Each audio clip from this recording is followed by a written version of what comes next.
Untuk sel itu mempunyai kapasitas kalau dia ada dalam tanda kutip serangan.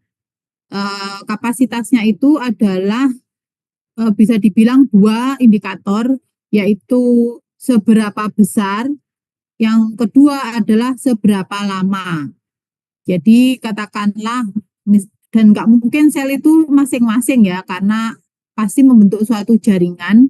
Jadi jaringan itu adalah susunan sel yang mempunyai fungsi yang sama. Itu definisinya itu. Jaringan itu akan mengalami jejas atau bahasa Inggrisnya injury, maka punya kapasitas atau kekuatan, yaitu seberapa besar dan seberapa lama. Tapi tentunya dalam mempelajari penyakit ada juga dua hal yang harus kita pelajari juga, yaitu faktor-faktor yang sifatnya non-modifiable. Modifiable itu maksudnya tidak bisa dimodifikasi, dan yang kedua adalah bisa dimodifikasi. Jadi non-modifiable sama modifiable. Prinsipnya dua itu yang harus dipegang. Dan itu kondisi apapun itu pasti dua faktor itu yang berpengaruh. Nah, di sini kita belajar tentang suatu penyakit. Jadi kita mengenal namanya etiologi. Etiologi itu ilmu yang mempelajari tentang penyebab, ya. Kalau namanya penyebab itu dalam tanda kutip, misalnya maling atau pencuri, itu sudah jelas. Kalau itu bukan jelas penyebabnya, ya kita tidak menyebutnya etiologi. Bisa menyebutkannya bisa faktor predisposisi, faktor resiko, atau faktor pencetus. Nah, itu dicari sendiri definisinya ya.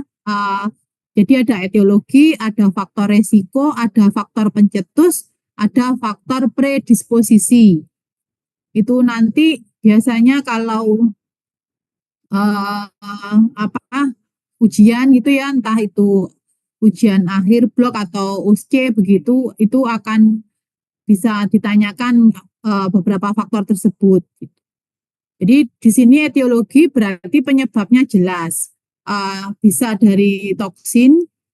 Toksin dari mana? Ya, toksin dari biasanya bakteri ya yang merilis, melepaskan toksin. Ya, selain itu juga bisa yang lainnya. Kemudian infeksi. Infeksi ini berarti ada mikroorganisme yang masuk.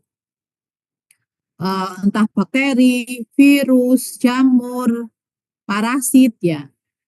Terus contohnya kalau infeksi dan toksin itu contohnya infeksi Escherichia coli.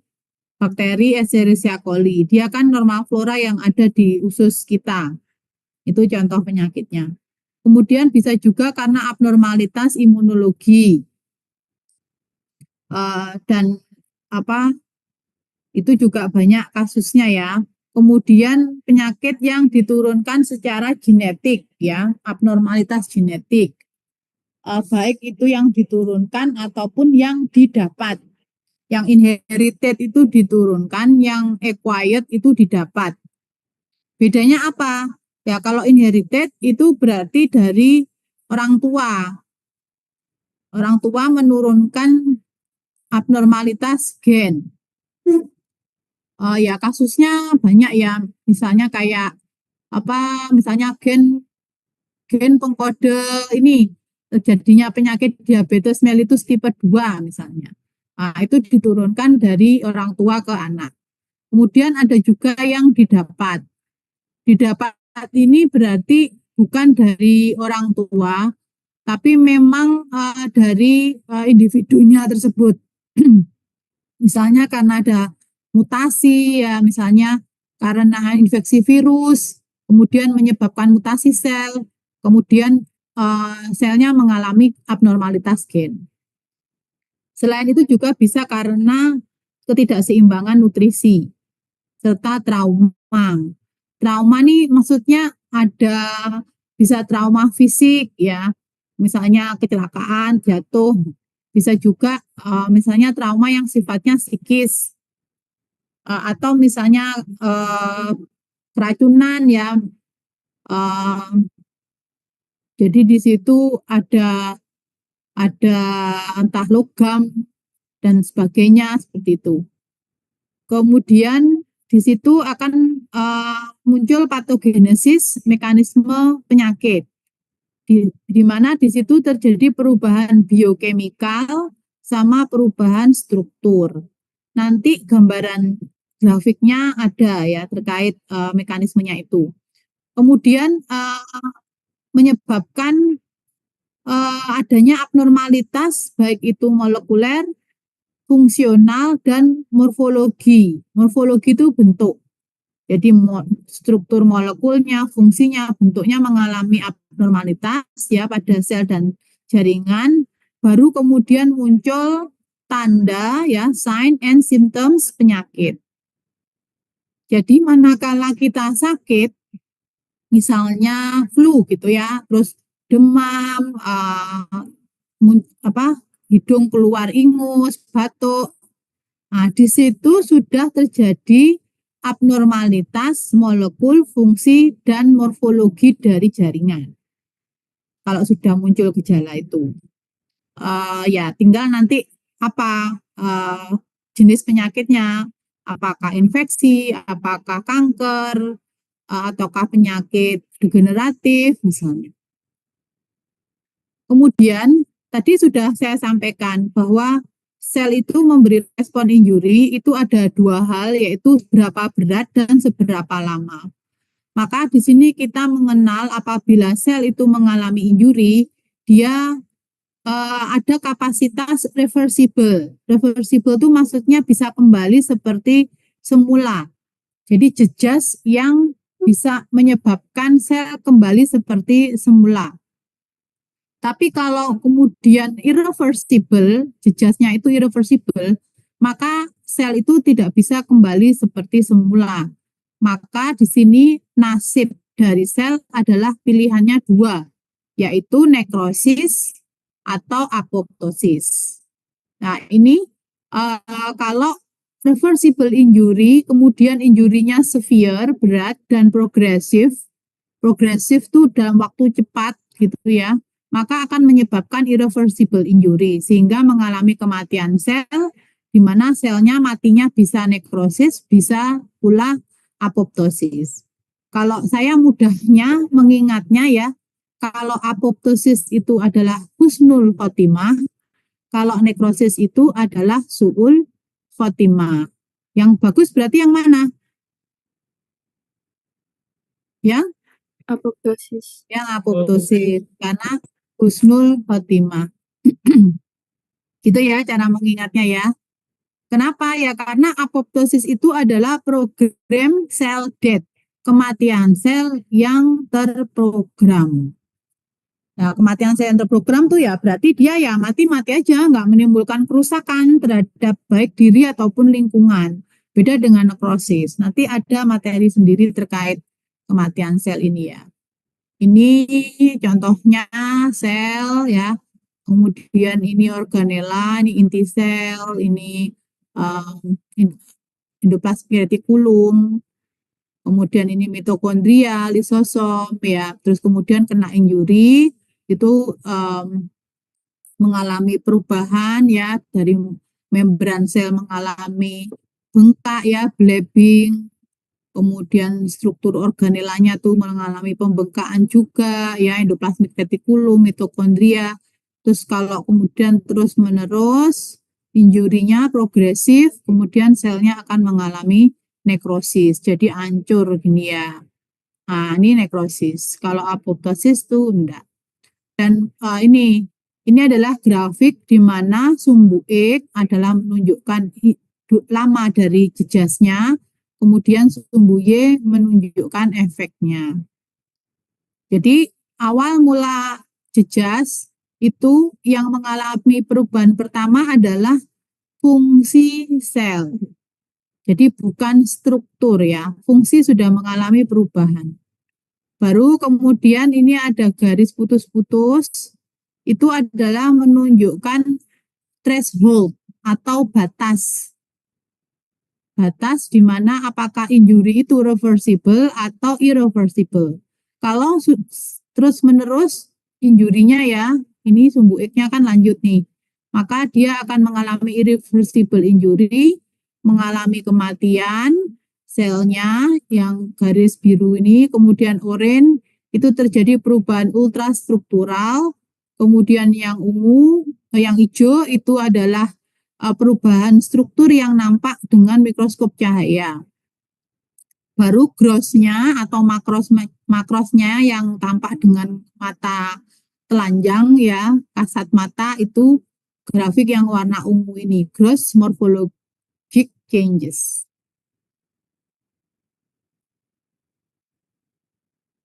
Ini yang apoptosis. Nah, ini nanti ada materi sendiri ya. Ini yang husnul khotimah tadi. Kalau husnul khotimah dia bukan hancur tapi fragmented ya. Membentuk fragmen. Adaptasi sel, jejak sel dan kematian sel. Jadi ini masih mirip-mirip slide-nya sama slide yang berikutnya ya. Jadi nanti ada penjelasan mengenai mekanisme adaptasi, jenis adaptasi dulu, baru injurinya, terus kematian.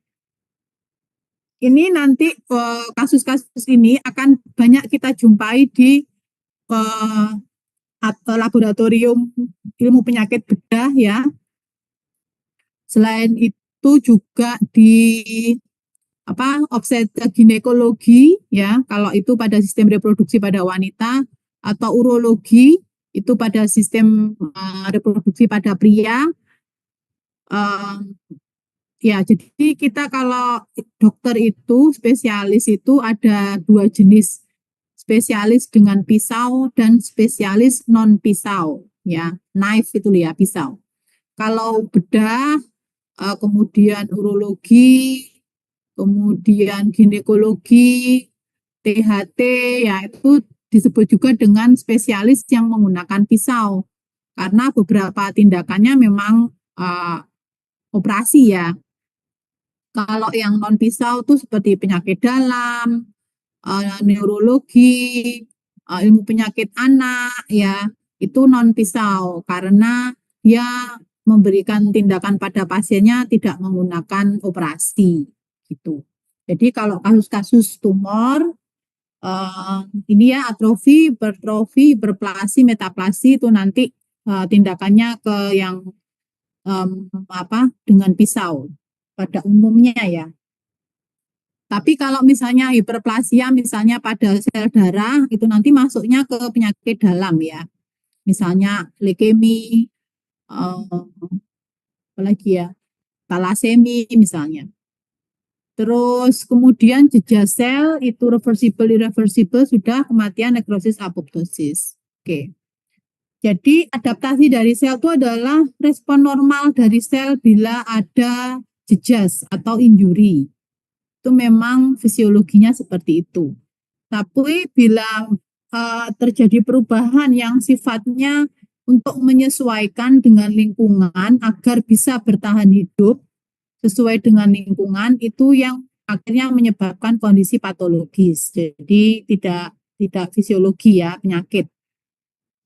Kemudian sel bisa menyesuaikan atau jaringan itu menggunakan reseptor binding, kemudian penyesuaian ya, signal transduction, protein transcription, translation, dan ekspor. Itu langkah-langkah penyesuaiannya.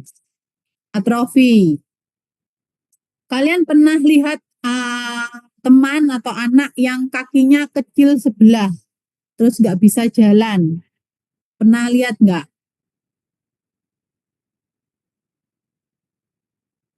Pernah lihat orang yang kakinya kecil? Pernah, dokter. Mohon maaf dokter, untuk slide PPT-nya tidak terlihat dokter. Oh iya, ntar tak tunjukkan ininya ya.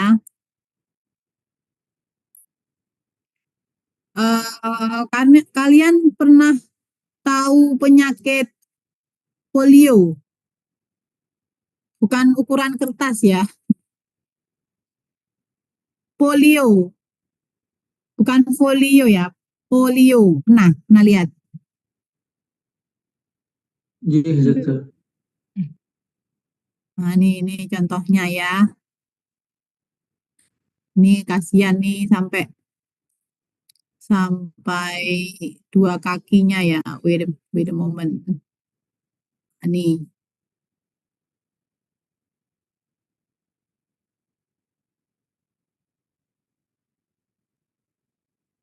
munculnya di Facebook ya.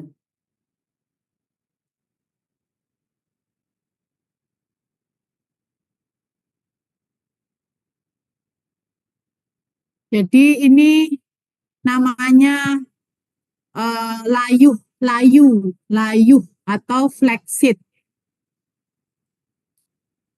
Coba sih. Untuk latar B. Oh, nggak bisa digedein ya. Ini ya. Ini namanya atrofi. Ini dia bilateral. Bilateral, B itu dua. Berarti dua sisi. Kalau satu sisi apa namanya? Satu itu apa? Bahasa kedokterannya. Mono. Kalau satu apa? Mono, Pak, dokter. Mono. hah? Mono, dokter. Mono. Mono. Ya, monolateral. Atau uni ya. Unilateral. Itu satu. Kalau dua sisi itu bilateral. Jadi kalau uni itu gandengannya biasanya bi ya. Kalau mono itu ya bisa sih, tapi jarang dipakai ya. Bisa juga. Tapi yang kita sering pakai uni sama bi. Jadi ini atrofi tungkai bilateral. Dan ini banyak penyebabnya kalau di Indonesia tuh karena infeksi virus polio. Sehingga kalau bayi baru lahir diberi apa? Umur 1 bulan, bayi baru lahir diberi Imunisasi. imunisasi ya, imunisasi polio. Biasanya diberikan umur berapa polio pertama kali? Vaksin polio. Umur berapa? Nggak merhatiin? Atau lupa? Lupa masih bayi ya. Umur berapa ada yang tahu? Polio diberikan umur berapa? 2 bulan. Mbak. Satu ya. Satu. Dua kelamaan. Kenapa ntar keduluan polionya masuk virusnya? Satu. Terus cara memberikannya diapakan vaksinnya? Cara memberikannya diapakan? Disuntik, dokter. Masa disuntik? Tetes Mbak, orang. hah? Iya diteteskan. Bukan disuntik ya. Ditetes, bukan juga diminum. Diminum 1 gelas. Ini kan 1 tetes saja. Dan ini masih banyak ya di Indonesia ya. Dan di Tenggarai juga mungkin polio bukan satu-satunya penyebab juga sih. Terus kira-kira kalau lumpuh kayak gini atrofi, ini yang mengenai sarafnya sensoris saja, motorik saja atau dua-duanya? Yang dua-duanya. Apa dasarnya kok dua-duanya? Memang virusnya nginfeksi apa?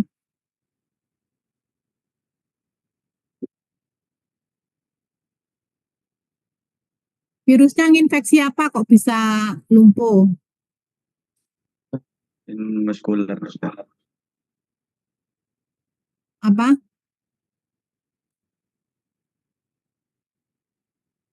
Muskular.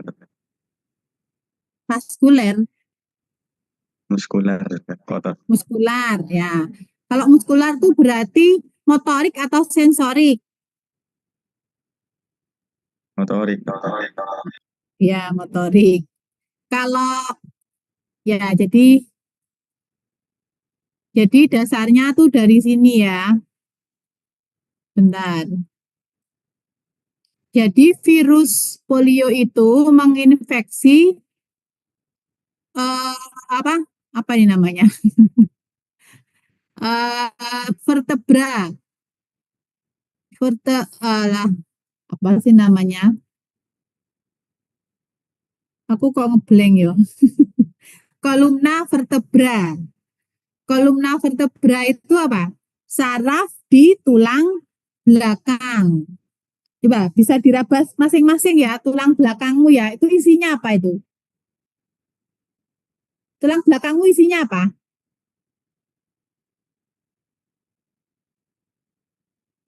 Hello.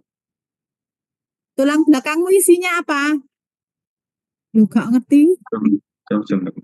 Tulang dokter sama Sum tulang. ada ginjal juga.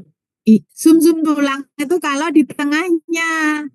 Tapi dia ada kolumna vertebra. Kolumna vertebra itu saraf, sistem saraf perifer. Ini ya, ini kelihatan ya apa namanya ini? Tangan nunjuk ini ya. Apa namanya ini? Bukan pointer ya. Kursor. Kursor ya. Kursor kelihatan ya. Iya, dokter. Iya dokter kelihatan. Ini namanya kolumna vertebra. Ini dilihat kalau dia dipotong, kan dia memanjang gini dipotong gini sehingga kelihatan oval. Nah, ini sesuai persarafannya itu sesuai tinggi dari vertebra os vertebra. Jadi tulang belakangmu. Kalau setinggi leher, ya berarti nanti sarafnya mempersarafi area leher ya, cervicalis. Jadi ada cervicalis, ada thoracalis, ada lumbalis ya. Thoracal itu setinggi dada sampai ke ini ya Pak pusar, setinggi pusar, terus ke bawah itu lumbalis. Nah, itu kemudian di sini yang perlu diperhatikan adalah ada yang namanya cornu anterior. Ini ya, cornu anterius atau cornu anterior. Kemudian ada juga cornu posterior. Cornu itu artinya tanduk ya. Horn, tanduk. Nah, ini cornu anterior dan ini sepasang ya. Satu pasang. Jadi ada dextra, ada sinistra. Ya, karena ini anterior, maka yang dextra yang ini. Ini dextra, ini sinistra, ini anterior. Yang posterior yang ini. Tanduk posterior. Ini yang dextra, ini yang sinistra. Jadi ngadepnya ke depan ya. Nah, itu udah ada kuliah sendiri deh kayaknya ya. Ya, polio itu mengenai kornu anterior. Jadi virus polionya menginfeksi area sini. Area kornu anterior dari kolumna vertebra. Jadi saraf tulang belakang yang bagian kornu anterior. Sehingga lumpuhnya itu hanya motorik. Sensoriknya masih normal, jadi kalau dicubit ya masih sakit. Kalau kena api dari lilin ya terasa panas, kalau digigit semut masih terasa ga? Terasa ga? Gatal. Itu tandanya sensoriknya masih normal karena dia mengenai kornu anterior. Gitu ceritanya. Kalau dia mengenai posterior juga, ya berarti sensorik dan motorik. Gitu. Paham ya? Oke, kita kembali ke atropi. Ya, itu contoh dari atropi itu atropi tungkai karena infeksi oleh virus ya pada kornu anterior kolumna vertebra sehingga dia lumpuh. Layuh itu sinonim lumpuh karena nggak pernah dipakai tungkainya, akhirnya mengecil. Jadi namanya disuse atrophy karena nggak pernah dipakai. Termasuk otakmu juga. Otakmu kalau nggak pernah dipakai juga bisa lolang. Tahu lolang? Low loading, makanya dipakai otaknya ya. Jangan sering nyekrol medsos, ketawa-ketawa sendiri, ntar otakmu atrofi ya. Dipakai mikir. Tuh. Terus atrofi ini jaringan ya, karena memang masing-masing sel mengalami penurunan, akhirnya jaringannya ikut mengecil. Akibatnya organnya juga ikut mengecil. Namun sel-selnya masih hidup ya, atrofi itu. Kalau apoptosis, selnya sudah mati. Itu kalau bahasa Malangnya ketam ya, tahu ketam. Kamu sudah bisa bicara diwalik-walik ya. Ketam tahu ya? Ketam dibalik apa? Mate. Itu. Ya, kalau udah di Malang harus bisa ngomong dibalik ya. Kalau enggak nanti kadit niam gitu ya. Oke, kemudian itu tadi pada polio karena nggak dipakai karena dia lumpuh. Jadi berkurangnya beban kerja, hilangnya persarafan. Itu ya, itu lingkaran setan ya. Maksudnya lumpuh, nggak bisa dipakai, lumpuh karena sarafnya hilang, nggak kepake ya. Terus kemudian bisa juga karena aliran darah ya, perfusi darahnya menurun di daerah tersebut. Nah, ini terminologi baru ya, perfusi. Perfusi itu adalah aliran darah ke jaringan di mana darahnya bawa nutrisi, bawa oksigen ya. Terus bisa juga karena nutrisi yang tidak memadai ya, kurang gizi. Kemudian juga karena hormon. Jadi contohnya itu kalau itu ya ibu menyusui, kalau menyusui kan mesti kelenjar mamenya besar ya. Terus habis itu sudah nggak dipakai menyusui, berarti rangsangan hormon laktasi udah nggak ada ya, kelenjar maminya mengecil. Juga karena faktor penuaan. Selain itu juga untuk mekanismenya adalah penurunan sintesis protein, lawannya adalah peningkatan katabolisme protein. Jadi pembentukannya turun, perusakannya meningkat. Ya, sintesis itu pembentukan protein, katabolisme itu perusakan protein dan keduanya. Kemudian terjadi perubahan histologi, size-nya menurun, autofaginya meningkat ya. Kemudian peningkatan badan residu. Ya, autofagi itu ya juga bagian dari apoptosis ya. Ini contohnya. Kan saya tadi bilang ya, otaknya dipakai. Kalau enggak nanti atrofi. Nih yang A ini bukti bahwa otak mengalami atrofi. Kok tahu? Lah ini otak ini kan ada giri ya. Giri itu kalau jamak, kalau satu namanya girus. Ini loh yang kayak usus ini loh ya. Nah, ini namanya ventricle usus.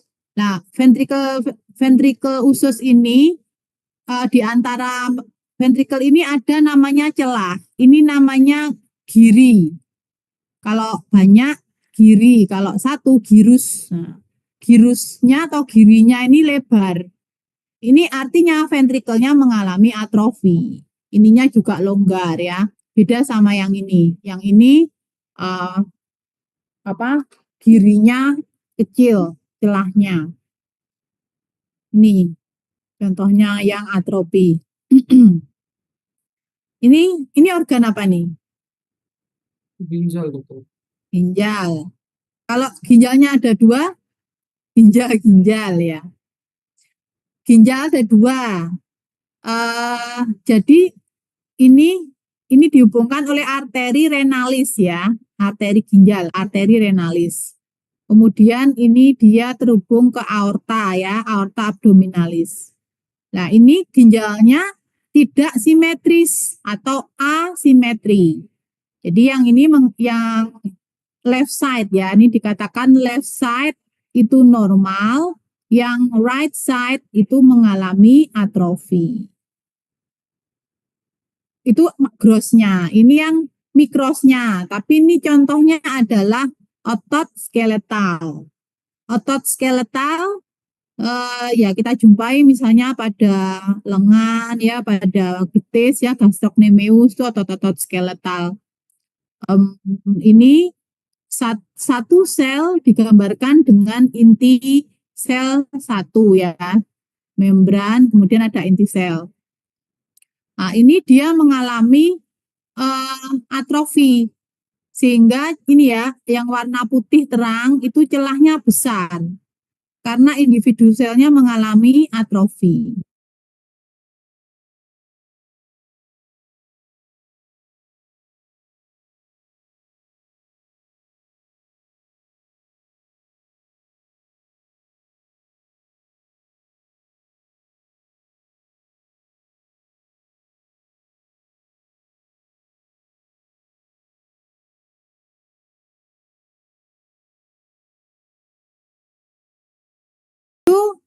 Membesar hipertrofi karena sering digunakan untuk latihan ya, exercise ya, nge-gym ya, gym bukan ya, nge-gym, gimnastik ya, itu karena peningkatan fungsi dipakai nge-gym tadi sehingga membesar. Terus biasanya atlet-atlet gitu minum hormon ya, tahu? Minum hormon. Biasanya yang digunakan adalah golongan steroid. Hati-hati ya, jangan ikut-ikut gitu ya. Ya, kalau saya sih mending olahraga yang sesuai takaran aja lah. Nggak usah sok-sokan gitu ya, ingin ikut Agung Hercules atau Adera itu siapa gitu. Untuk kesehatan ya, bukan untuk show off ya.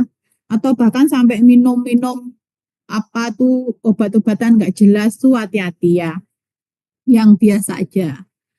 Nah itu hipertrofi yang ditimbulkan karena peningkatan fungsi atau rangsangan hormon.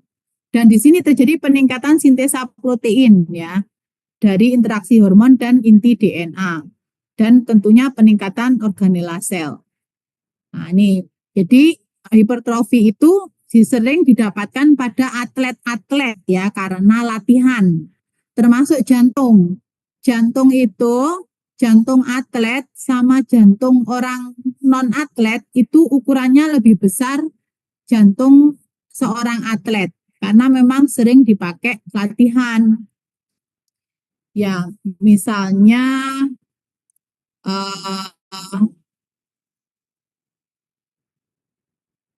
ini kok banyak kakak tingkat ya. Misalnya Mas Azhar, Azhar Nasrullah. Gimana orangnya? Mas Azhar. Ya, Mas Azhar. Kalau Mas Azhar telat ke kampus, lari-lari, apa yang kamu rasakan setelah lari-lari kemudian berhenti nyampe di kelas gitu? Yang kamu rasakan apa? Mungkin rasa hose gitu dokter di pernafasan ya. Terus denyut jantungmu gimana? Iya dokter, semakin meningkat gitu. Semakin meningkat. Itu adalah respon kalau non-atlet. Jadi kalau non-atlet dengan adanya peningkatan peningkatan aktivitas, maka responnya adalah meningkatkan intake oksigen ya. Jadi nafas terengah-engah, kemudian jantung memompa lebih cepat karena kebutuhan oksigen di jaringan sangat besar sehingga denyut jantung ditingkatkan. Itu kalau non-atlet dengan stimulus atau dengan rangsangan peningkatan ini aktivitas. kalau atlet itu berbeda. Jadi dia karena sudah terbiasa latihan, maka denyut nadinya itu masih dalam batas normal, tidak meningkat. Itu kenapa? Ya karena jantungnya mengalami hipertrofi, kapasitasnya lebih besar. Sehingga dia dengan peningkatan aktivitas, dia nggak perlu meningkatkan frekuensi nadi atau frekuensi heart rate. Karena debit dari atau perfusi jaringan sudah tercukupi. Itu bedanya. Maka di sini harus bisa membedakan apakah hipertrofi itu fisiologi atau patologi. Patologi itu sering dijumpai pada pasien hipertensi. Jadi hipertensi itu tekanan pembuluh darah itu meningkat, maka kalian masih ingat azas kapilaritas fisika ya. Jadi hipertensi itu pembuluh darahnya tambah kecil sehingga perfusi jaringan menurun. Maka kompensasinya jantung meningkatkan denyut. Maka dengan peningkatan denyut itu akhirnya kerja jantung meningkat. Kerja jantung meningkat akhirnya dia mengalami hipertrofi agar perfusi darah di jaringan tercukupi. Ya, sering pada pasien-pasien hipertensi akan ditemui kardiomegali. Ya, kardio jantung, megali itu pembesaran jantung dan utamanya pada ventrikel kiri yang mengalami pembesaran karena di situ otot-otot jantung paling dominan dibandingkan atrium. Ya, jantung ada atrium, ada ventrikel. Kalau bahasa Indonesia, kalau atrium itu bilik, kalau ventrikel itu serambi. Ini ya, tadi sudah ya. Bisa juga uterus contohnya ya, fisiologi ya, pada kehamilan. Itu mengalami hipertrofi. Nah, ini contohnya. Ini ya, ini ventrikel kiri yang mengalami hipertrofi. Ini dindingnya tebal ya, dinding jantung. Dan ini pada pasien dengan hipertensi ya biasanya. Ini yang normal. Jadi ini ventrikel kiri, ini ventrikel kanan. Terus ini individu sel otot jantung yang di sini pembanding ukuran normalnya ada di tengah ya. Yang ini mengalami hipertrofi. Lihat intinya ya. Inti selnya yang ini kecil, yang ini besar. Terus sitoplasmanya juga terang ya, renggang karena membesar. Yang ini yang normal. Ini juga mengalami hipertrofi. Ini contohnya pada gusi ya, gingiva mengalami hipertrofi. Kemudian ini yang hiperplasia. Kalau hiperplasia ini jumlahnya ya. Hipertrofi tadi size-nya. Terus bisa juga dua-duanya timbul bersamaan. Contoh hiperplasia yang normal itu kelenjar mame selama kehamilan karena rangsangan hormon, atau misalnya ada hepatektomi. Tomi itu artinya pemotongan ya. Kalau hepatek itu berarti heparnya dipotong. Parsial sebagian itu mengalami hiperplasia karena kompensasi. Bisa juga keadaan patologi, misalnya ini peningkatan absolut atau relatif hormon estrogen yang melebihi progesteron. Nah, ini keseimbangan ya, estrogen progesteron itu keseimbangan. Jadi nggak bisa salah satu, harus estrogen maupun progesteron tuh kalau estrogennya tinggi ya nanti progesteronnya turun seperti itu. Nggak bisa dua-duanya sama-sama tinggi gitu. Itu arti keseimbangan. Nah, contohnya peningkatan estrogen yang absolut atau relatif menyebabkan endometrial hiperplasia. Jadi di sini adalah hiperplasia jaringan endometrium karena rangsangan hormon estrogen. Itu patologis ya. Seringnya nanti pasiennya mengalami ini keluhan menstruasi yang tidak teratur, bahkan disertai dengan sakit perut ya, seperti nyeri haid gitu. Terus juga ini proses kontrol tetapi menyuburkan kanker, stimulasi hormonal yang berlebihan pada infeksi virus. Jadi ini contohnya papilomavirus. Jadi awalnya itu virus infeksi, terus kemudian dengan adanya hormon maka menjadi hiperplasia.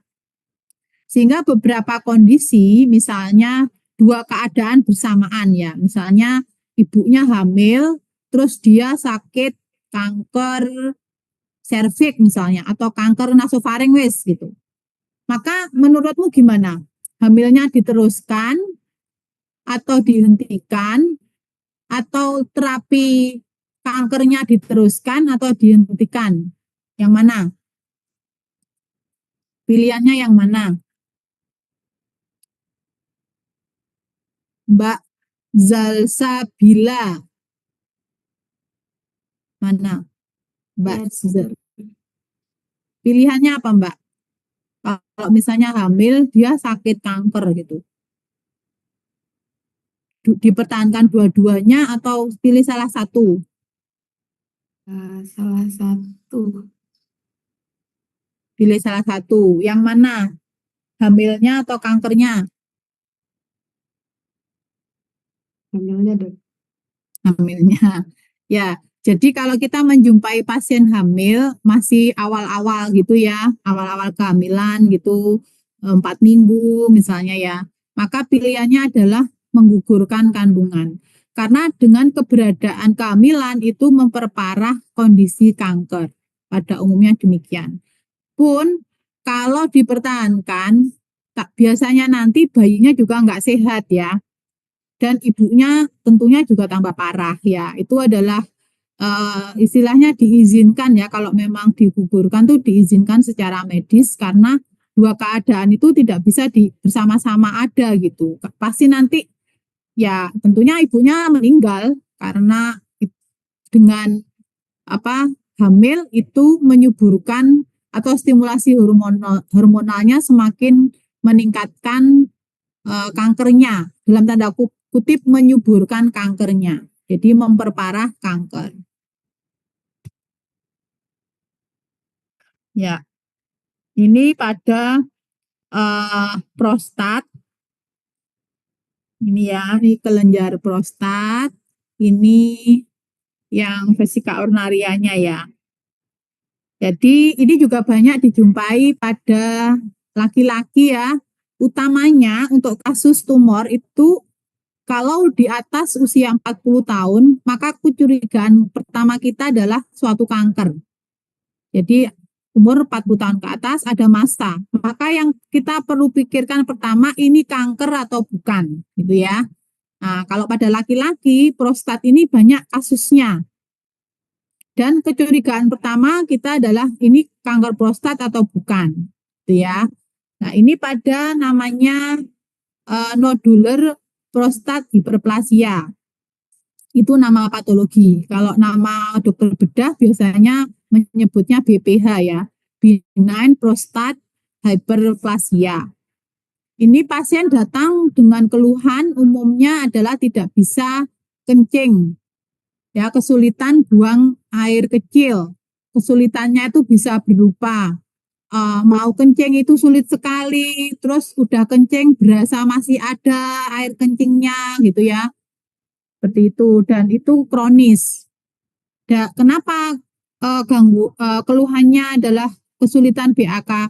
Karena bagian prostat yang mengalami hiperplasia adalah bagian sentral, di mana uretra itu berada. Jadi nyepit ya, kejepit uretranya sehingga kesulitan buang air kecil. Dan ini banyak ditemukan ya di masyarakat. Ya, tindakannya ya tindakan bedah ya. Prostatnya diambil. Nah, ini. Jadi di area sini Ya, ini yang masa tumornya ya, sehingga kejepit. Uretranya ada kesulitan BAK. Ini prostat normal. Ini lubang uretranya ya. Kemudian mikroskopisnya ini struktur kelenjar-kelenjarnya ya, ini epitel kelenjar, yang tengah ini lumennya. Kemudian yang warna pink ini adalah stromanya.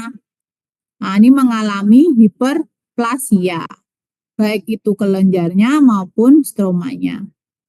Tapi di sini tidak ditemukan adanya sel-sel neoplasma atau kanker ya. Strukturnya masih normal. Ini prostat yang normal, ini kelenjarnya kan nggak banyak ya. Ini stromanya. Kemudian ini testis ya. Testis pada interstisial sel hiperplasia. Jadi di sininya yang interstisial. Kemudian ini tubulinya ya. Testisnya, jaringan. Terus kemudian ini sel-sel spermatozoanya. Ini testis normal. Kemudian ini yang sudah mengalami penyimpangan, yaitu metaplasia. Metaplasia itu adalah perubahan sel yang reversible ya. Reversible bisa kembali, di mana bentuk selnya adalah sel dewasa menjadi sel dewasa yang lain. Jadi bentuknya berubah, tapi sama-sama sel dewasa. Di sini terjadi pemrograman genetik kembali dari stem cell atau epitelial dan mesenkimal. Jadi pada struktur dasar sel itu ada dua sebenarnya, epitel dan mesenkimal. Di sini metaplasia mengalami perubahan dari bentuk sel dewasa menjadi sel dewasa yang lain. Contohnya yang ditemukan adalah metaplasia squamosa epitel respirasi. Normal epitel respirasi bentuknya apa?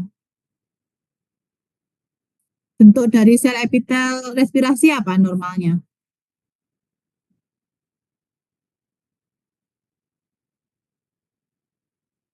Nggak ada yang tahu. Dulu waktu blok BMS Kuboid. apa? Kuboid. Kuboid. Kolumner. Kuboid itu tiroid ya, kelenjar tiroid. Kolumner atau silindris. Kemudian dia berubah menjadi pipih ya, squamous. Itu ditemukan pada perokok ya. Pada perokok, kemudian pada defisiensi vitamin, kemudian metaplasia gastrik. Selain itu juga pada pasien dengan GERD ya, gastroesophageal reflux, itu juga mengalami metaplasia.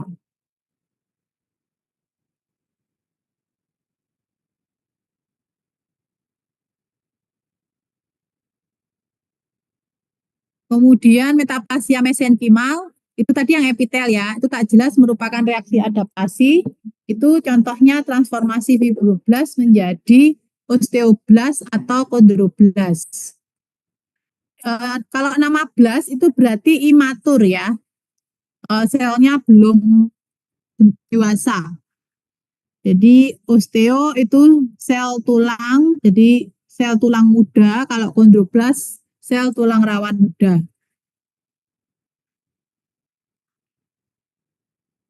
Ini contohnya pada kelenjar cervix uteri, di mana ini ya zona transisional, peralihan antara kolumner, kemudian squamous. Nah, di sini. Jadi harusnya dia bentuknya kolumner berubah menjadi squamous pada zona transformasi. Ini juga ya, ini yang squamous. Jadi harusnya dia silindris terus kemudian mengalami squamous. Ini contoh pada bronkus. Jadi pada perokok ya biasanya. Makanya kalau orang perokok Ya ini mau elektrik, mau sigaret ya, sama ya. Bahkan lebih berbahaya yang elektrik karena cair udah mau dicampur cair ini ya ganja, mau ditambah amfetamin, mau ditambah apalagi benzodiazepin ya, lebih mudah karena bentuknya cair. Kalau kalau ini sigaret ya, yang tembakau itu kan bentuk padat ya, lebih sulit ya. Nah, itu akan menyebabkan metaplasia bronkus. Biasanya kalau orang merokok pagi-pagi mengalami apa? Pagi-pagi bangun Batuk, tidur orang dokter. batuk. Kenapa kok demikian? Berkaitan dengan metaplasia ini. Bentuk bronkus itu, bentuk epitel bronkus itu apa?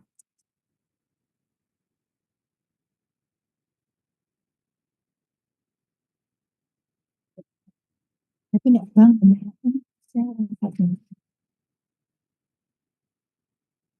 bentuk epitel bronkus apa? Hah? Ada struktur apa di situ? Kolumner. Kolumer hijau. bersilia. Jadi ada semacam apa? Rambut ya, silia. Itu fungsinya menghalau ini ya, partikel-partikel. Kalau dia berubah menjadi squamous, silianya ada enggak? Nggak ada. Enggak ada. Kalau bentuknya squamous, silianya enggak ada.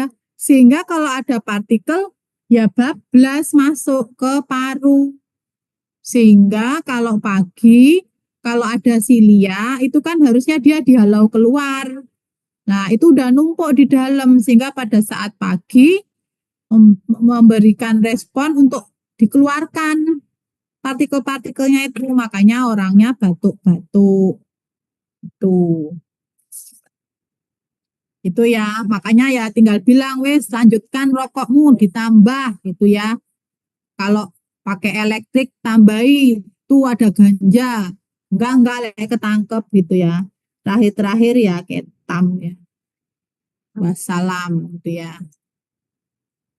Ya, apalagi sekarang rokok elektrik enggak cowok, enggak cewek ya. Ya, tinggal menunggu aja wes. Oke, kemudian ini contoh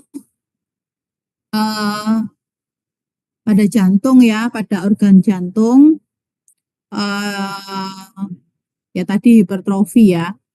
Kalau ini karena aliran pembuluh darah yang terganggu, kemudian mengalami nekrosis ya. Ini yang berwarna hitam, pucat. Ini menunjukkan sel otot jantung ventrikel kiri utamanya mengalami kematian. Terus ini yang mengalami hipertrofi karena peningkatan fungsi. Oke, jejas. Jejas itu penyebabnya bisa karena hipoksia. Hipo itu artinya menurun, oksia itu berarti oksigen. Jadi kebutuhan oksigennya menurun atau keberadaan oksigennya menurun. Ya, contohnya kalau itu ya, kalau mau misalnya ada benda jatuh di sumur. Tahu sumur ya? Sumur. Biasanya langsung masuk ke dalam sumur atau mau ngetes dulu? Misalnya apamu jatuh ke sumur gitu, yang berharga, misalnya HP, HP ini jatuh ke sumur. Kira-kira langsung masuk ke sumur atau mau ngetes dulu? Tes dulu, dokter. Ngetesnya pakai apa biasanya? Pakai api itu dokter, apa kertas dibakar api itu terus dimasukkan ke sumurnya. Ya betul ya. Berarti bukan kucing ya, enggak ya? Kucing dimasukkan itu, atau ayam. Ya, pakai api. Karena api untuk terbakar itu butuh oksigen ya, dan dia menghasilkan CO2. Nah, di situ keberadaan oksigen yang menurun itu bisa menyebabkan jejas ya. Contohnya yaitu tadi di dalam sumur itu. Kemudian kalau pada manusia itu beberapa keadaan selain oksigen di lingkungan, bisa juga oksigen yang ada di dalam pembuluh darah. Jadi definisi hipoksianya ini bisa oksigen di lingkungan, ya misalnya naik gunung itu juga kan bisa menyebabkan hipoksia. Tadi ya di dalam sumur. Bisa juga karena pembuluh darah alirannya terganggu sehingga oksigen pada jaringan juga menurun. Itu penyebabnya. Bisa juga karena physical agents. Jelas ini ya misalnya kena panas, kena dingin tuh ya. Bisa juga chemicals. Ya, ini jelas saya kira misalnya terkena amonia misalnya atau nuklir ya, atau obat-obatan. Bisa juga mikrobiologi. Mikrobiologi ini bisa bakteri, virus, jamur ya. Kemudian reaksi imunologi bisa juga genetic defects ya, defek pada gen. Bisa juga nutritional imbalance, ketidakseimbangan nutrisi. Terus iskemi. Nah, ini tadi ada hipoksia, ada iskemia. Kalau iskemia itu spesifik pada pembuluh darah. Ya. Jadi penurunan oksigen, perfusi jaringan. Itu iskemia. Kalau tadi ada hipoksia, kalau nol nggak ada oksigen namanya anoksia. Nah, iskemia itu perfusi jaringan, oksigen pada perfusi jaringan menurun. Kemudian bisa juga karena ini stres oksidatif yang disebabkan oleh oksigen spesies yang teraktivasi. Contohnya radikal superoksida ini ya. Dia oksigen tapi ada titik di atasnya ini. Ini namanya radikal superoksida. Bisa juga hidrogen peroksida, bisa juga radikal hidroksil. Jadi OH dengan titik di atas ya, superscript. Dan ini disebabkan karena adanya radiasi, ya misalnya radiasi sinar matahari, sinar X ya dan lain-lain. Inflamasi karena toksisitas oksigen, karena kimia atau karena reperfusion injury. Reperfusion, tadi kan ada perfusi. Berarti ini reperfusi. Artinya apa? Reperfusi. Artinya? Re itu artinya apa? Hah? Terulang. Terulang ya, terulang. Berarti perfusi yang berulang. Itu berbahaya ya. Contohnya ini. Contohnya pada jantung ini tadi. Ini jantung mengalami kematian jaringan karena aliran darah pada arteri koronaria terhambat dengan adanya trombus. Trombus itu bekuan darah di dalam pembuluh darah arteri koronari. Terus jaringan nggak dapat oksigen, matilah jaringannya. Terus kemudian trombusnya jalan-jalan, kan dia mengalir ikut aliran darah, terbuka lagi arteri koronarianya, darahnya mengalir lagi, maka jaringan ini teraliri lagi oleh aliran darah. Maka itu menyebabkan reperfusion injury. Jadi jejas reperfusi dan itu mematikan. Ya, menyebabkan kerusakan jaringan yang lebih besar sehingga mengalami kematian pasiennya ya. Untuk miokard infark itu kemungkinan hidup cuma 20% ya. Jadi dari 10 orang yang kena serangan jantung hanya 2 yang hidup, 8 mati. Itu ya. Salah satu penyebabnya ya rokok tadi. Itu makanya banyak kasus serangan jantung. Ya karena memang dari 10, 2 yang bisa bertahan hidup, yang 8 meninggal. Oke, jadi ini ya aliran darah, iskemia, nggak bisa lewat, oksigen turun, sel injury, radiasi, inflamasi, oksigen toxicity, chemical, reperfusion injury, gangguan oksigen, mengalami ini ya aktivasi radikal superoxide, H2O2, radikal hidroksil menyebabkan injury. Kemudian mekanismenya. Ini kalau reversible itu dia mengalami penurunan fosforilasi oksidasi. Akibatnya apa? ATP-nya turun. ATP turun menyebabkan free kalsium meningkat intrasel. Nah, ini juga mengalami kerusakan nantinya ya.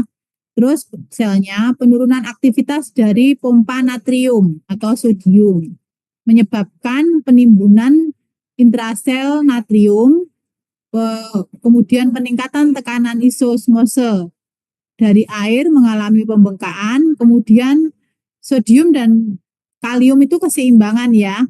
Kalau sodium di dalam sel itu meningkat, maka kaliumnya keluar dari sel. Kemudian peningkatan kalsium sitosolik. Dari mana sumber kalsiumnya? Dari organela, yaitu mitokondria, endoplasmik retikulum, dan juga dari luar sel. Kemudian peningkatan kalsium pada sitosol itu juga bisa mengaktifasi enzim, yaitu enzim-enzim ATPase yang menyebabkan penurunan ATP, kemudian fosfolipase, ini fosfolipid ya, penyusun membran sel, menyebabkan kerusakan ya, penurunan fosfolipid. Endonase menyebabkan kerusakan nuklear kromatin atau kromatin dari inti sel. Kemudian protease tentunya menyebabkan kerusakan protein sitoskeletal. Sitoskeletal kita tahu dia adalah tulang dari sel.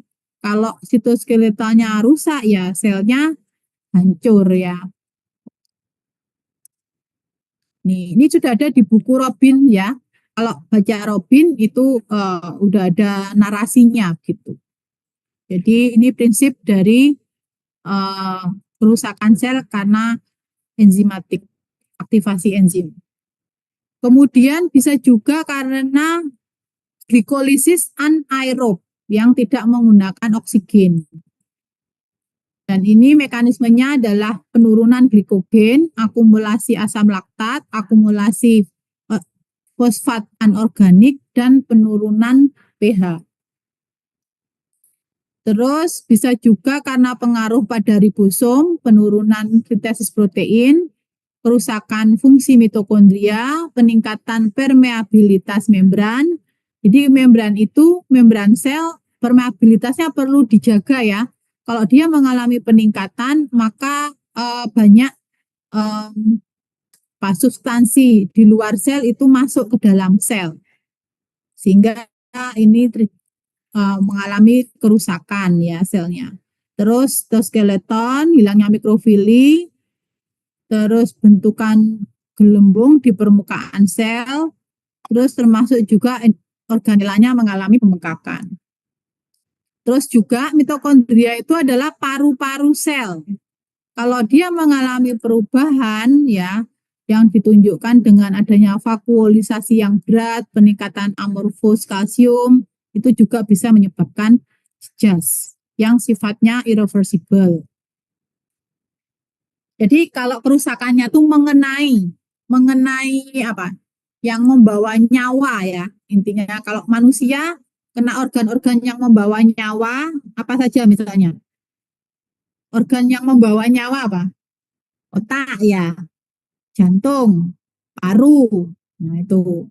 Maka kalau sel juga gitu. Kan tadi mitokondria paru ya, paru-paru.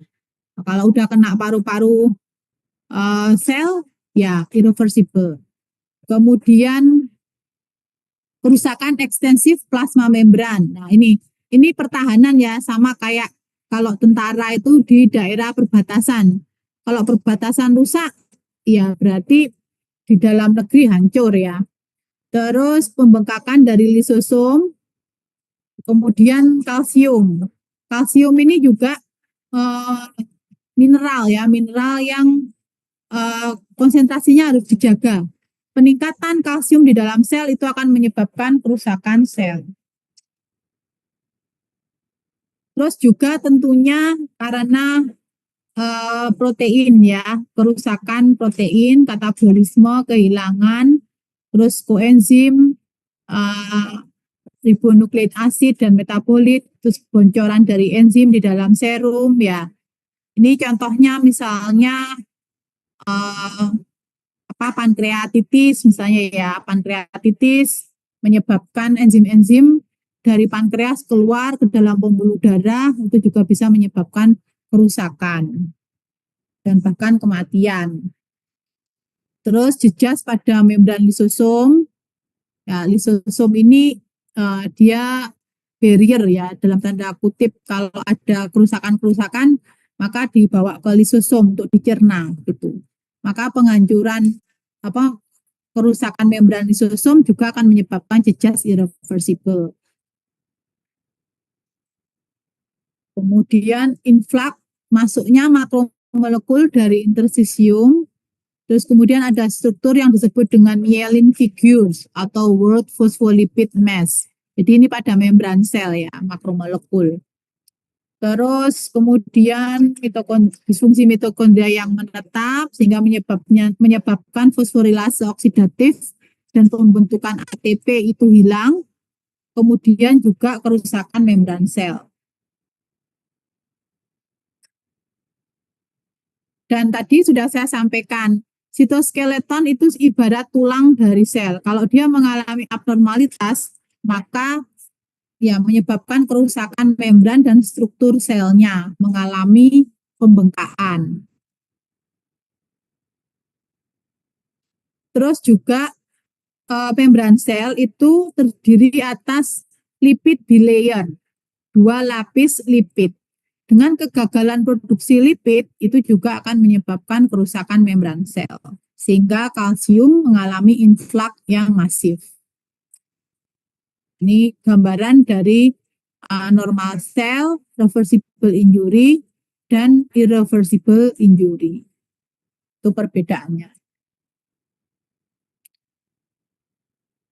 Jadi pada prinsipnya, dia dikatakan reversible kalau masih ada istilahnya sel untuk kembali ke fungsi semula, itu ada kesempatan. Jadi seberapa besar injurinya dan seberapa lama. Tapi semakin masif kerusakan dan semakin lama maka menyebabkan injurinya irreversible. Ini juga radikal bebas. Ini kalau misalnya skripsi itu ya biasanya yang menggunakan treatment herbal gitu, mainnya ya main di radikal bebas ini ya. Jadi radikal bebas itu, ini ada enggak ya lambangnya Benton dan Haberwis ya? Enggak ada. Ntar saya carikan di Robin.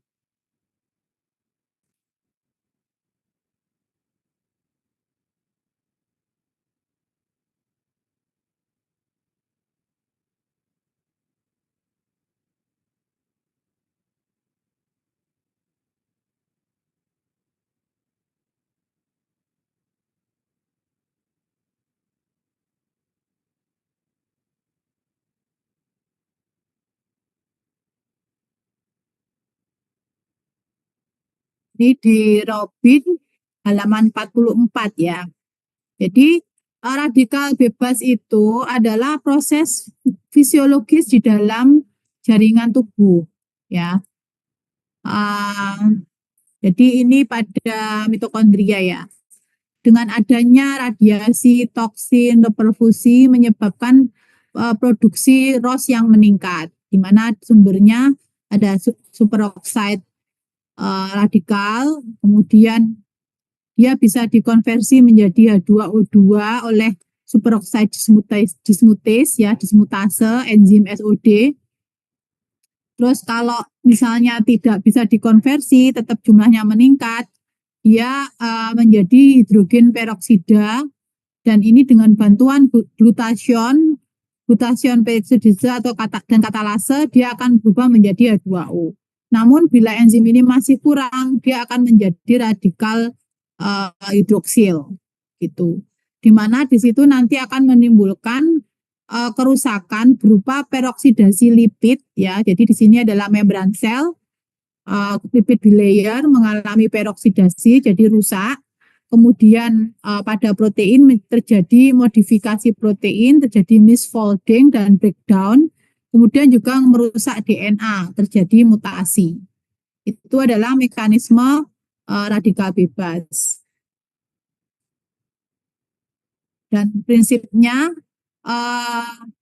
radikal superoxide itu dia incomplete reduction of oxygen during mitochondrial oxidative phosphorylation. Jadi reduksi O2 ya selama fosforilasi oksidatif pada mitokondria itu mengalami incomplete, tidak lengkap. Jadi prinsipnya radikal bebas itu adalah elektron yang tidak memiliki pasangan, sehingga dia bersifat radikal. Jadi dia mencoba mencari pasangan. Ya, kalau kamu tuh ibaratnya jomblo ya. Jomblo itu kan bingung gitu ya nyari pasangan gitu ya. Beda sama yang yang punya pasangan kan cenderung tenang gitu ya. Ya enggak? Benar dokter. Enggak ya. Karena nanti ada waktunya sendiri ya, enggak apa-apa jomblo. Nah, itu ibaratnya elektron yang tidak berpasangan tuh gitu. Jadi seperti jomblo yang mencari pasangan itu ya. Nah, akhirnya kalau dia mencari pasangan, ketemunya karena dia radikal, jadi dia yang jelek ya, yang toksik lah. Kalau bahasamu itu toksik. Maka kalau kita mendapatkan pasangan yang toksik, jadinya apa? Rusak ya. Jadinya kerusakan sel, jadinya jejas. Itu sehingga ini harus diredam elektron yang tidak berpasangan ini dari radikal ini harus diredam. Meredamnya pakai apa ya? Pakai enzim itu tadi, SOD, glutation, katalase tuh ya, atau menggunakan obat-obat yang sifatnya mengcapture atau scavenge ya, bahasa Jawanya nyaplok ya. Apa nyaplok itu? Jadi dicaplok gitu ya, ditangkapi, dipunguti, dipungut. Jadi yang ini ya radikal yang memiliki elektron yang radikal ini dipunguti supaya tidak berpasangan dengan jaringan, tidak berikatan dengan jaringan atau sel di dalam tubuh agar tidak menimbulkan kerusakan. Atau biasanya herbal itu juga begitu, dia mekanismenya radikal scavenger, sehingga bisa menghambat kerusakan sel akibat radikal bebas.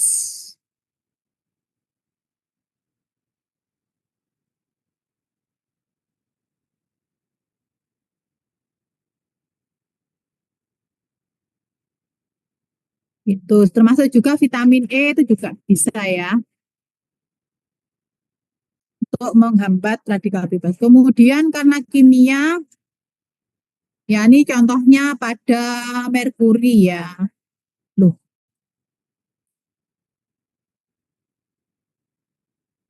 Nah, ikatan merkuri binding menjadi sulfidyl groups.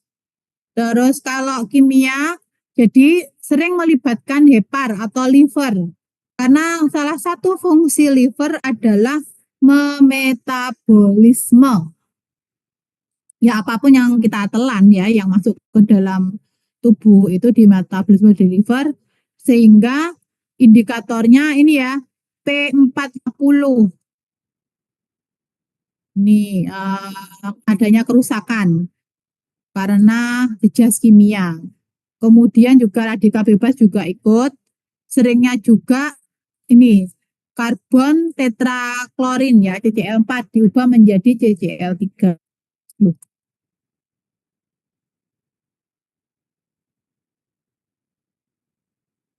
oke, ya.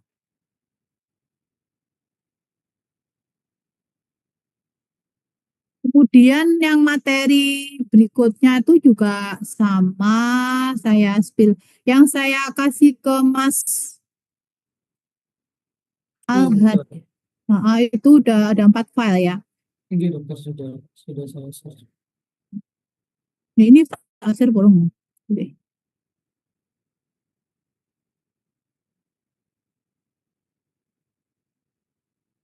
Habis ini apa? Kuliah? OAB ulang, dokter. Oh, jam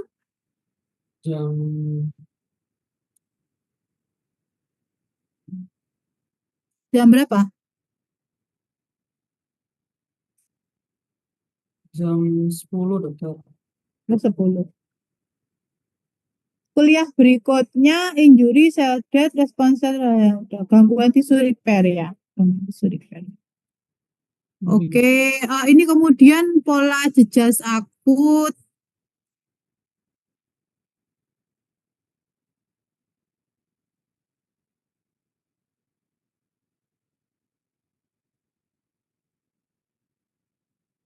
Jadi pada prinsipnya jejas itu bisa diamati ya.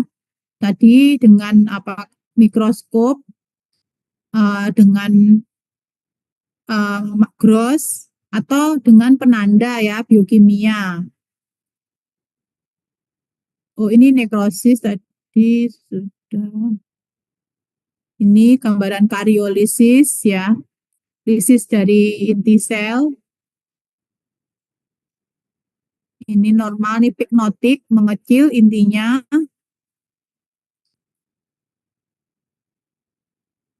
Kemudian untuk nekrosis kita ada berbagai struktur. Dan nekrosis koagulativa atau denaturasi protein. Ini ditemukan pada ginjal ya, koagulasi nekrosis. Jadi struktur ginjalnya berubah mengalami koagulasi. Ini juga. Ini tubulus, tubuli ya. Kalau satu tubulus, kalau banyak tubuli. Tubuli ginjal dilapisi oleh sel-sel epitel selapis ya. Ini normalnya. Ini yang mengalami koagulasi.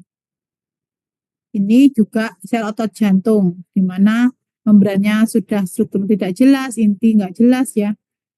Ini hilang. Ini yang jantung normal. Jantung itu strukturnya seperti otot skeletal, tapi dia ada namanya ductus intercalatus, penghubung antar sel. Dia berfungsi untuk meneruskan sinyal listrik ya, sehingga jantung itu bisa berkontraksi tanpa diperintah. Karena dia punya namanya ductus intercalatus yang mengamplifikasi rangsangan listrik di antara sel-sel otot jantung sehingga bisa berkontraksi secara otomatis. Kecuali kalau malaikat maut datang tuh ya dia berhenti ya. Kemudian ada nekrosis liquefaktif, sel mati dicerah secara sempurna, karakteristiknya pada infeksi jamur, kematian karena hipoksia susunan secara pusat. Ini contohnya pada otak. Ini otak yang normal, ini liquefaction pada ginjal, terus nekrosis caseosa, ini bentuknya seperti keju. Ini dia ditemukan pada radang granulomatus ya, spesifik pada infeksi oleh tuberkulosis. Infeksi tuberkulosis dimanapun jaringannya bentuknya akan berupa nekrosis caseosa. Ini ya, seperti keju. Kemudian kalau mikrosnya ada namanya struktur tuberkel. Jadi tepinya dibatasi oleh sel-sel epiteloid yang tengah jaringan nekrosis ditemukan multinucleated giant cell atau sel makrofag yang sangat besar. Ini tapi nggak ada nih di sini. Kemudian nekrosis lemak, ini tumpukan kalsium basofil di antara nekrosis lemak. Jadi ini ya perlemakan pada pankreas. Ya ini ya biasanya karena orangnya seringnya alkohol ya, meminum alkohol yang overdosis itu menyebabkan nekrosis lemak. Ini penuaan sel, penurunan fungsi mitokondria, penurunan sintesa dari struktur enzimatik dan protein reseptor, pengurangan kapasitas pengambilan nutrisi, pengurangan kapasitas perbaikan DNA. Terjadi perubahan morfologi irregular dan bentukan lobus abnormal, vakuolisasi pleomorfik pada mitokondria, pengurangan endoplasmik retikulum, Golgi aparatus berubah, dan akumulasi dari pigmen lipofuksin. Dan ini di praktikum nanti ya, ada penumpukan, penimbunan intraseluler, ini juga ada penumpukan metabolit yang berlebihan, atau penimbunan beberapa produk yang tidak dapat dimetabolisme, atau juga karena sintesis yang berlebihan pada beberapa produk. Bisa berupa lemak ya. Kemudian ini kalau pada proses keracunan alkohol, anoksia, obesitas, dan protein malnutrition. Ini pada metabolisme lipid di dalam sel hepar. Ini perlemakan hepar. Ini level normal. Jadi sel-sel hepar digantikan oleh jaringan lemak. Ini yang kosong-kosong nih ya. Kosong ini karena dia larut pada saat pengecatan. Dan inti terdesak ke tepi sehingga disebut dengan sign ring cell atau sel seperti cincin. Kemudian steatosis pada jantung di deposit lemak ya. Ini pada aterosklerosis. Jadi aortanya, dindingnya dipenuhi oleh plak lemak. Dan ini kalau darah lewat akan mudah terbentuk bekuan, trombus. Yang saya ceritakan tadi ya, miokard infark tadi. Itu karena aterosklerosis, nih plak-plaknya. Ini timbunan lemak yang bisa kita jumpai secara makroskopik, yaitu santelasma. Pernah lihat orang seperti ini kelopaknya? Ini namanya santoma. Santelasma, ini indikator di dalam darahnya mengalami hiperkolesterolemi. Jadi kadar kolesterolnya meningkat. Dan kolesterol meningkat tuh orangnya nggak harus gemuk ya. Orang kurus pun bisa. Karena memang yang terganggu adalah metabolismenya. Jadi bisa relate dengan obesitas, bisa juga tidak relate dengan obesitas. Penimbunan di dalam sel ada protein yang tertimbun, bisa juga glikogen itu pada diabetes mellitus atau pada glycogen storage disease, bisa juga pigmen. Nah, ini contohnya pada tato. Tahu tato ya? Tato mana ya nih? TATTO T-double-O. Ini juga. Ya, pigmennya tertimbun. Oke.